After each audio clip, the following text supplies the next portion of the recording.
Bismillahirrahmanirrahim. Assalamualaikum warahmatullahi taala wabarakatuh. Alhamdulillahirabbil alamin wa sallallahu ala sayyidina Muhammadin wa ala alihi washabihi wasallam. Amma ba'du. Bagi Anda yang sudah lama mengikuti channel ini, saya beberapa kali mengkritisi para host ya di dalam acara berita. Tidak lepas dari kritikan saya adalah Aiman Wicaksono.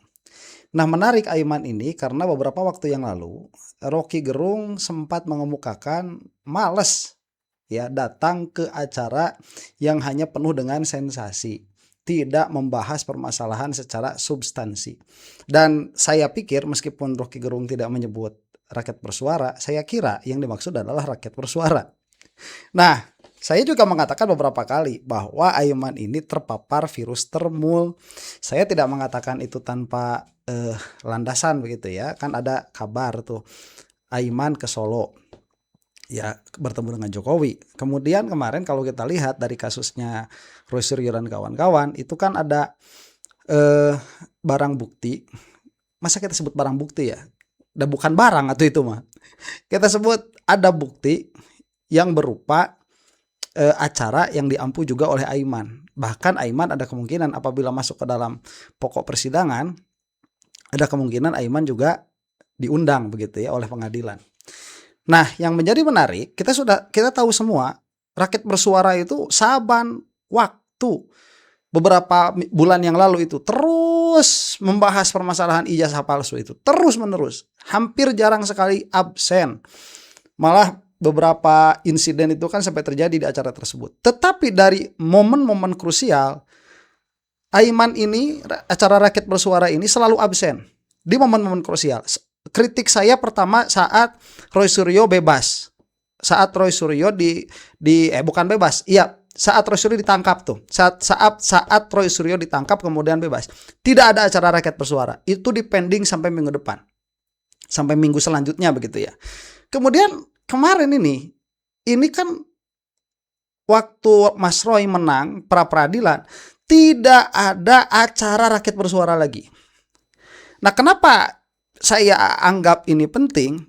Bayangkan ya, satu acara yang terus menerus, dalam hal ini adalah rakyat bersuara, yang terus menerus membahas ijazah palsu, yang mana ini sudah masuk kepada momen yang kita tunggu-tunggu selama 1 tahun lebih, tetapi saat gongnya malah menghilang. Jadi pada akhirnya saya memiliki kecurigaan ya. Ini saya mengatakan ini kecurigaan dari temuan-temuan yang ada. Kecurigaan saya apa? Aiman ini tersandra. Baik. Apa buktinya begitu ya? Yang menjadikan ada lead ke sana. Tadi sebagai sudah saya sebutkan, pada momen-momen krusial rakyat bersuara ini malah libur, itu yang pertama. Yang kedua, ada kemungkinan ini kan yang diambil dijadikan barang bukti itu acaranya Aiman Wicaksono kan. Itu barang bukti seperti itu tidak serta-merta bisa dijadikan barang bukti kecuali apabila ada izin. Pertanyaannya, apakah rakyat bersuara sebagai host itu mengizinkan acaranya dijadikan bukti? Karena kemarin ada perkataan dari Mikhail Sinaga yang sangat menarik sekali mengenai hal itu ya. Itu mungkin akan kita bahas di lain waktu saja. Sekarang saya mau membahas Aimannya dulu nih. Oke. Sebelum ke Aiman, karena kemarin juga kita tahu ada peristiwa besar yang berkaitan dengan polisi, yaitu dalam hal ini Polda Metro Jaya, kemudian Kapolri sampai berbicara kan bergandengan tangan dengan Jaksa Agung. Dan banyak sekali permasalahan di situ yang menjadikan para ahli hukum juga berbicara, yang mana which happens to be ya, permasalahan itulah yang menjadi tema di rakyat bersuara. Setelah itu Listio Sigit tampil bawa buku KUHAP. Jadi ada buku KUHAP, karena KUHAP ini memang yang baru ya, ini menjadi banyak sekali celah, seolah-olah kepolisian itu ingin mengeluarkan buku panduan KUHAP baru atas rekomendasi kepolisian, yang mana saya kira ini sangat buruk sekali, seolah-olah nanti buku ini merupakan bagaimana cara memahami KUHAP begitu. Dan yang menulisnya tidak lain dan tidak bukan adalah anggota DPR yang ada mengambil inisiatif untuk mengampu permasalahan kepolisian dengan kejaksaan ini. Siapa itu? Habibur Rahman. Kalau saya tidak salah orang, karena di dalam buku tulisannya itu Dr. Haji Habibur Rahman. Yang mana kebetulan orang yang kemarin di DPR yang pakai jaket kulit dari Garut itu juga Habibur Rahman juga. Nah, itu satu hal ya. Ada upaya saya kira dari kepolisian untuk mengeluarkan cara anotasi KUHP yang direkomendasikan oleh kepolisian. Saya rasa itu tidak elok, seharusnya itu dikeluarkan oleh ahli hukum yang netral. Apalagi dalam keadaan seperti ini. Dan yang menariknya lagi, setelah itu kepolisian ini ditanya mengenai KUHP yang kemarin begitu. Ya, KUHP acaranya kan bermasalah tuh kepolisian dalam memahami KUHP. Dalam hal juga pelimpahan permasalahan dari polisi kepada kejaksaan itu kan dinilai oleh Mahfud MD bermasalah juga. Itu ditanya si Listio Sigit ini, dia melengos. Ya, kok tanya saya? Tanya humas saja begitu. Nah, ini akan kita saksikan ini dulu ya. Setelah ini kita akan saksikan kenapa juga lebih kuat dugaan saya Aiman ini sebagai termul. Kita akan saksikan bagaimana gestur Aiman saat mewawancarai Listio Sigit dan akan kita bandingkan dengan Najwa Shihab saat mewawancarai Prabowo. Dan apabila waktunya masih cukup, kita akan bahas sedikit saja bagaimana rakyat bersuara itu saat tidak membahas ijazah palsu. Karena terus terang saja, saya tidak pernah menonton rakyat bersuara kalau bukan membahas ijazah palsu. Kita saksikan dulu ini. Listio Sigit ingin mengeluarkan KUHP versi kepolisian. Sebentar, mana? Nah, banyak dibahas semua. Memang ini adalah produk legislasi yang kemudian harus segera dipahami oleh semua, sehingga kemudian dengan diterbitkannya buku ini kita harapkan bahwa pemahaman terhadap KUHP yang baru betul-betul bisa dipahami khususnya oleh para penyidik atau penegak hukum di institusi Polri, sehingga kemudian di dalam penerapannya, dalam pelaksanaannya betul-betul bisa memenuhi rasa keadilan seperti yang diharapkan dalam KUHP. Dan tentunya ini adalah bagian dari produk besar, karya besar dari DPR RI, dan tentunya kita semua akan melaksanakan dengan sebaik-baiknya. Berarti jadi bahan sosialisasi juga ya? Ya. Pak, soal sebentar, coba lihat ya. Ini kalau Anda lihat langsung tidak akan kelihatan. Dibaca ini. Dr. Haji Habibur Rahman, apa-apa kesananya begitu, di bawahnya ada anggota DPR lah, apa ketua komisi 3 DPR begitu. Dari apa yang saya lihat ya. Dan ini merupakan gestur yang apa ya? Menyedihkan. Kemarin udah jelas kepolisian itu salah di dalam memahami KUHP. Tapi tadi ada bahasa yang bagus. Ya, mudah-mudahan dengan KUHP ini penyidik tidak lagi salah, bisa memahami KUHP baru dengan benar. Itu ada bagusnya ya. Hanya saja ini sangat tendensius sekali karena yang diberikan kepada penyidik adalah hasil karya anggota DPR, which happens to be anggota DPR ini dalam hal ini adalah Habibur Rahman, adalah orang yang mengambil inisiatif untuk membuat panja lah mengenai korupsi ini. Padahal kemarin siapa Refli Harun datang ke DPR nggak direken sama sekali. Nah, ini pertanyaannya nih. Ini jurus Jokowi keluar nih. Kok tanya saya? Kemudian juga ada tim 11 gabungan dari polisian, kejaksaan, DPR, dan kemudian juga dari Kementerian Hukum yang juga secara simultan melaksanakan kegiatan sosialisasi ke seluruh jajaran. Pak, soal pengalihan Pak kasus Pak Febri itu kata Pak Mahfud tidak sesuai dengan KUHP, Pak. Itu seperti apa penjelasan dari Polri? Ya, benar, Pak. Ada penjelasan mungkin, Pak, yang pengalihan Bicarakan kemarin, Pak Kadif ya. seperti apa, Pak, penjelasannya, Pak? Kan sudah dibicarakan di rapat. Katanya tidak sesuai dengan KUHP, Pak. Ya tanya aja. Kesel dia. Baik ya, tuh coba lihat. Itu ditanya, bagaimana menurut Pak Mahfud ini tidak sesuai dengan KUHP bagaimana? Oh, tanya Kabid Humas saja. Ini ya ada Kapolrinya. Tanya Kabid Humas gimana? Ya, kalau misalkan mau tanya Kabid Humas, tanya Kabid Humas. Ya nggak tahu Kabid Humas Polri itu siapa. Ya kalau di Polda Metro itu BH itu ya. 52M. Oke. Nah, saya mau kembali kepada awal ya. Kesel sama Aiman itu. Karena waktunya membahas ini perkara sedang memerlukan atensi lebih dari masyarakat mengenai ijazah palsu ini, karena ini sudah masuk ke dalam persidangan yang selalu dibahas selama 400 hari lebih itu ya ke belakang. Tapi waktu gongnya ini malah absen 2 kali, absennya itu ya minggu lalu dan minggu ini. Saya pikir minggu lalu paling minggu depan, nggak ada juga. Ya ini lepas tangan sudah sepertinya, mudah-mudahan ya tidak ya. Ini saya mau memberikan, coba lihat ya, tuduhan saya kepada Aiman kan termul tuh. Ini adalah wawancara antara Aiman dengan Listio Sigit saat ulang tahun apa sih yang Bayangkara. Nah itu pas saat ulang tahun Bayangkara. Saya mau menyoroti gesturnya saja. Masa seorang jurnalis gestur kepada yang diwawancaranya itu seperti gestur bawahan kepada atasan. Nih kita saksikan ya. Mirsa, saya Aiman Wicaksono. Hari inilah kesempatan yang sangat istimewa di Hari Bayangkara. 1 Juli 2026, 80 tahun Kepolisian Republik Indonesia. Polri untuk masyarakat. Dan kali ini saya mendapat kesempatan eksklusif. Pertama kali di tahun 2026 dan iNews mendapatkan kesempatan itu bersama langsung dengan Jenderal Polisi Listio Sigit Prabowo, Kepala Kepolisian Republik Indonesia. Pak Listio, terima kasih luar biasa. Iya. Terima kasih. Bentar, saya mau menyoroti ini, coba lihat ya. Ini nggak boleh seperti ini ya. Saya berbicara ya, seorang mukmin itu tidak pantas untuk merendahkan diri di hadapan orang karena jabatan atau karena harta. Itu satu. Kecuali kalau yang dilihat lain, apalagi ini bukan muslim. Ya maaf, saya bawa-bawa agama. Maaf. Ini nggak pantas, apalagi jurnalis. Nggak pantas seperti Indonesia. ini.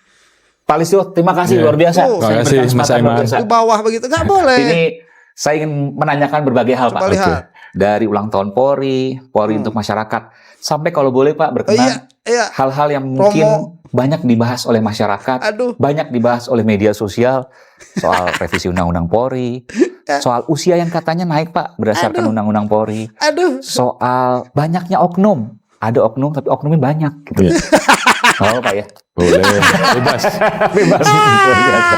Baik, saya mulai dari Hari Bayangkara dulu Pak. Oke. Nggak enak. Ya, tuh Aiman tuh. Begitu cara seorang jurnalis mewawancarai sumbernya. Ya, yang mana ditengarai. Ini banyak sekali merugikan negara. Masa seperti itu? Tidak ada dignity sebagai seorang jurnalis. Memalukan. Ya, mudah-mudahan robah Aiman kalau nonton ini. Coba lihat dengan Najwa Shihab ya. Lihat intonasinya, lihat bagaimana caranya menatap, lihat bagaimana mendesak.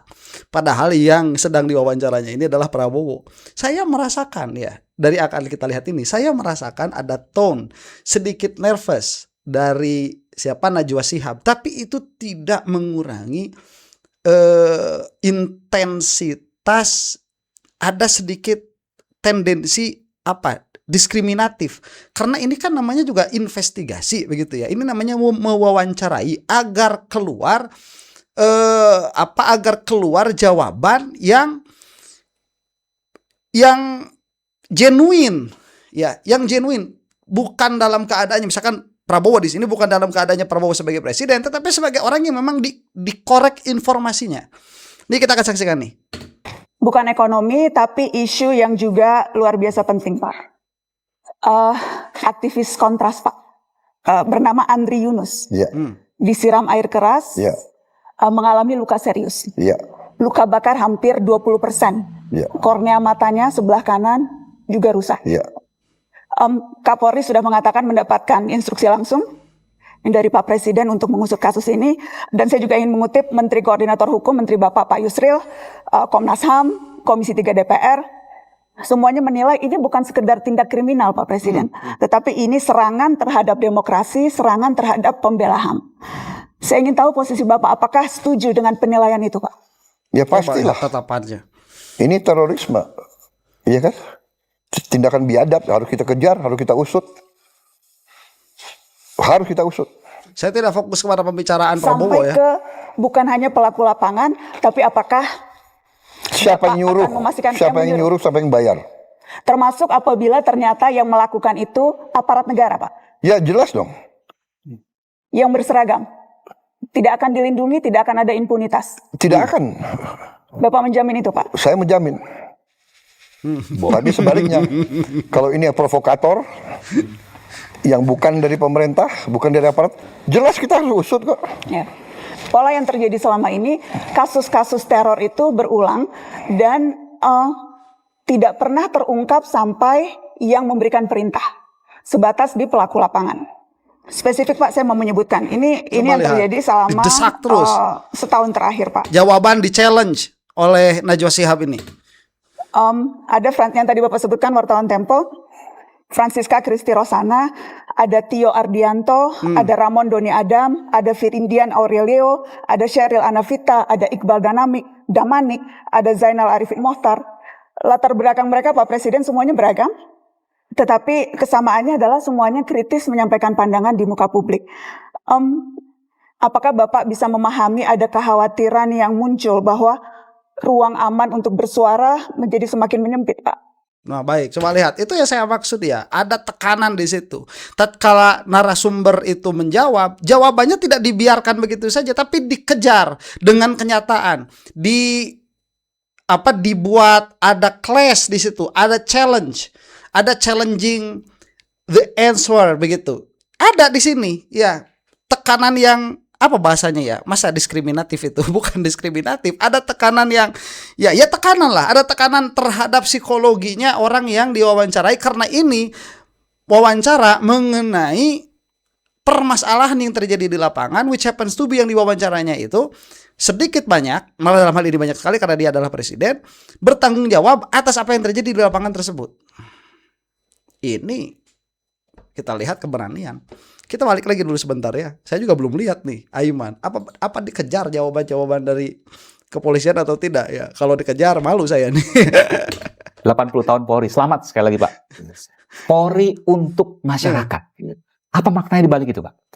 Baik, jadi tentunya kita sangat paham bahwa institusi Polri ini dilahirkan sebagaimana amanat undang-undang, walaupun sebelumnya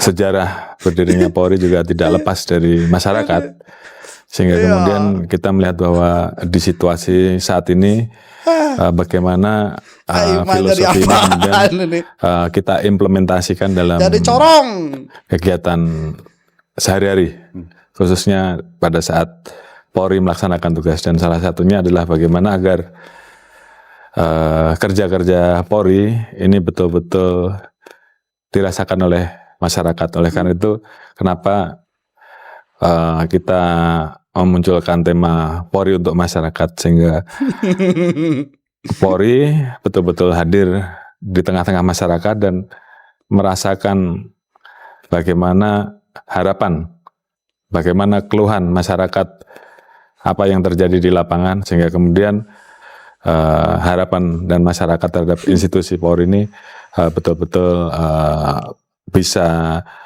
kita tindak lanjuti sesuai dengan apa yang menjadi harapan dari masyarakat tadi. Polri harus menyatu dengan masyarakat.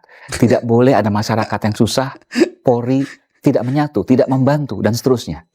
Dan itu yang ingin diterapkan oleh Polri beberapa waktu lalu dan ke depan tentunya. Tapi itu kan butuh satu, bukan hanya kemauan, tapi juga butuh kesadaran. Bagaimana Polri membangun ini, termasuk kepercayaan komedi.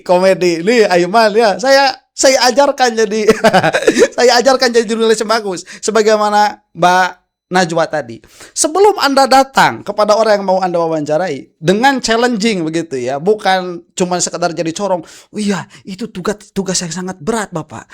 Untuk menghadirkan kepolisian di masyarakat itu bukan tugas mudah, perlu keberanian. Bagaimana? I love Fred. Nih ya, sebelum kamu datang ke sini, kamu kan tahu nih list pertanyaan yang mau ditanyakan kepada Listio Sigit. Kamu harus punya pikiran bagaimana dia akan menjawab. Nah, jawaban itu kamu nanti challenge dengan kenyataan di lapangan. Makanya tadi tuh Najwa Shihab kalau mengatakan kasus penyiraman air keras ya, kemudian Prabowo menjawab sangat normatif kan. Najwa langsung mengeluarkan data bagaimana dengan Tio yang saya paham tadi ya, yang saya ingat itu. Kemudian ada jurnalis dari Kompas begini dan begitu. Ini kan bukan kejadian sekali dua kali. Lah kok jawabannya seperti itu? Kira-kira aja demikian. Jadi Anda Aiman kalau mau mewawancarai Listio Sigit ya, supaya kelihatan bukan jurnalis termul, kamu itu datang dulu ke kepolisian, lihat di situ ada berapa laporan, kemudian dari laporan itu berapa yang ditindak, dari yang ditindak itu berapa yang selesai, laporan-laporan masyarakat itu. Karena saya yakin masih banyak yang belum diselesaikannya daripada yang diselesaikan. Kemudian itu di-challenge, Pak. Kalau Bapak mengatakan ingin hadir dalam masyarakat, bagaimana kenyataannya? Ini kepolisian begini dan begitu di lapangan. Banyak daripada laporan masyarakat yang tidak tertangani oleh kepolisian. Di Jakarta ada sekian curanmor lapangan laporan, kemudian segini yang terselesaikan, segini yang tidak. Nah, apalagi Anda punya source kan sebagai seorang jurnalis senior itu, punya anak buah yang bisa menanyakan itu ke kantor polisi. Aiman. Nih. Baik, supaya kita lari langsung ya udahlah, ini gak usah diperhatikan ya, udah begitu keadaannya, saya sudah bisa mendapatkan kesimpulan. Nah, ini acara yang ada tadi malam ini mengenai Jampinsus ya. Mengenai yang kemarin tuh. Judulnya sebegini. yang diundang siapa? Pitra Romadoni, termul. Yang diundang itu salah satunya. Ini mah kan sama mempertarungkan antara termul dan non termul, karena ini adalah Said Didu versus Pitra Romadoni, tetapi dengan tema yang berbeda. Nah, ini mah supaya kita punya gambaran saja tatkala mereka tidak membicarakan ijazah, apa sih yang mereka bicarakan begitu, karena saya tidak tahu. Kita saksikan ya. Bang Aiman, saya ingin tanggapi keterangan daripada Said Didu tadi ya. Mana dia? Nggak nampak lagi, sudah kabur. Masih. Jadi, Bang Said, ya. silakan. Halo. Aduh. Ya, silakan. Mas, muncul dulu. Oke. Saya nggak ngerti arah daripada kawan kita ini kemana kan gitu. Katanya Satgas PKH ketakutan. Saya nggak yakin Satgas PKH ketakutan, karena unsur Satgas PKH ini ada dari TNI, ada Kodim juga di sana kan gitu, ada Polri, ada dari Kejaksaan. Sebentar, saya kalau ini gambarnya kecil mohon maaf ya, karena iNews ini satu-satunya media yang suka strike tuh. Rakyat bersuara ini, yang lain nggak ada ya, yang lain itu tahu betul yang namanya hasil jurnalistik itu dia terbuka untuk dikritisi.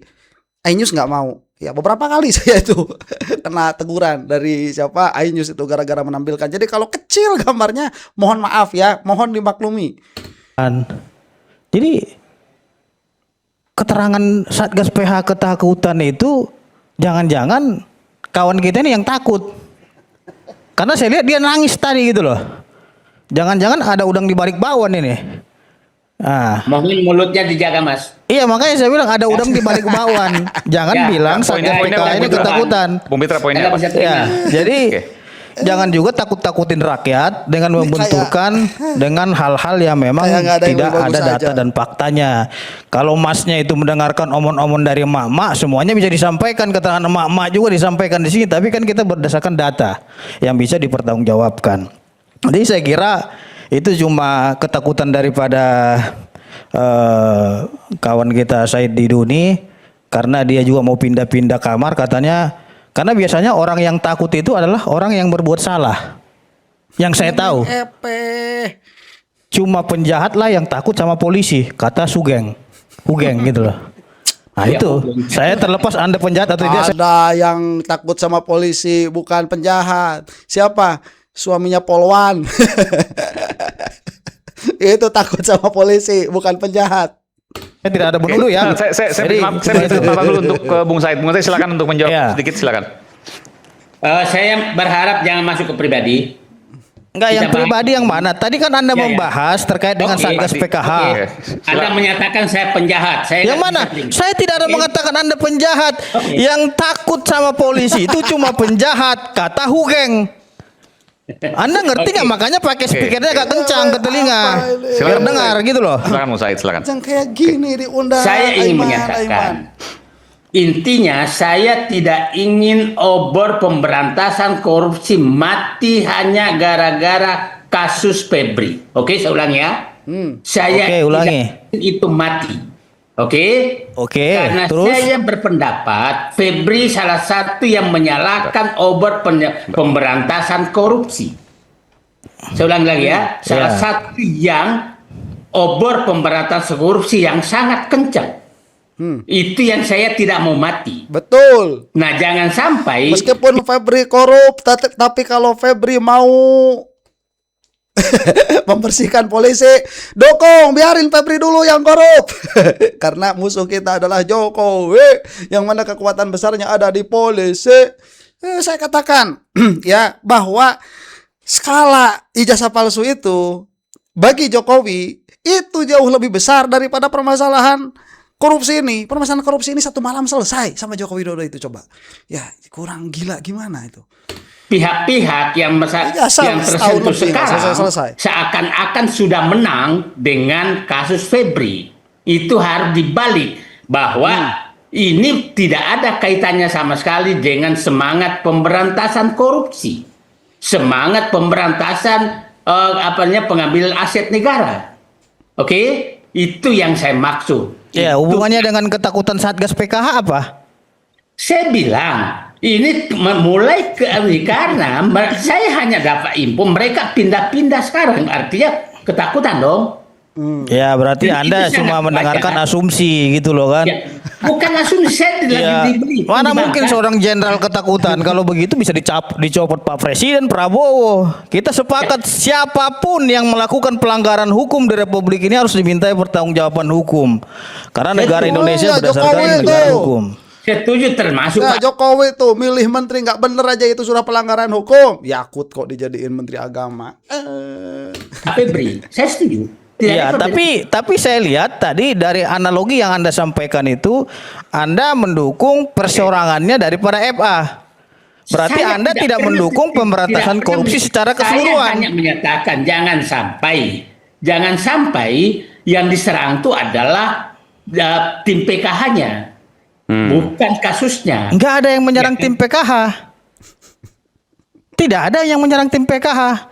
Makanya Anda simak dong, kasus ini kan ada 3 kasus besar yang diusut oleh Kortas Tipikor, dan itu tidak pandang bulu dan tidak pilih bulu. Mau siapapun itu, ya saya kira Kortas Tipikor hari ini menegakkan hukum. Ya, jadi kalau berbicara algojo, ketua KPK juga algojo. Ya, Jaksa Agung juga algojo gitu loh. Kapolri juga algojo. Jadi Mas Said Didu ini harus bisa mendukung bagaimana institusi-institusi penegak hukum kita ini memberantas korupsi tanpa pilih bulu. Walaupun dia oligarki, walaupun dia penegak hukum. Hari ini harus kita apresiasi nih Pak Prabowo. Di zaman Prabowo. Ya udahlah ya. Ya begini, rakyat bersuara ya pada akhirnya. Kalau kata Rocky Gerung itu yang lebih banyak horenya daripada substansi permasalahannya. Buktinya ini sudah masuk kepada substansi permasalahan. Nggak ada dibahas. Tapi waktu itu jauh dari substansi permasalahan. Saban waktu ngobrolin ijazah palsu. Aiman ini gimana sih tuh? Aiman, sayangilah nama besar yang Anda punya. Ya. Dah. Demikian ya, mudah-mudahan Termul cepat binasa dari muka bumi Indonesia atau bahkan dari seluruh dunia. Untuk Anda yang bukan Termul, wallahu taala a'lam bissawab. Assalamualaikum warahmatullahi taala wabarakatuh.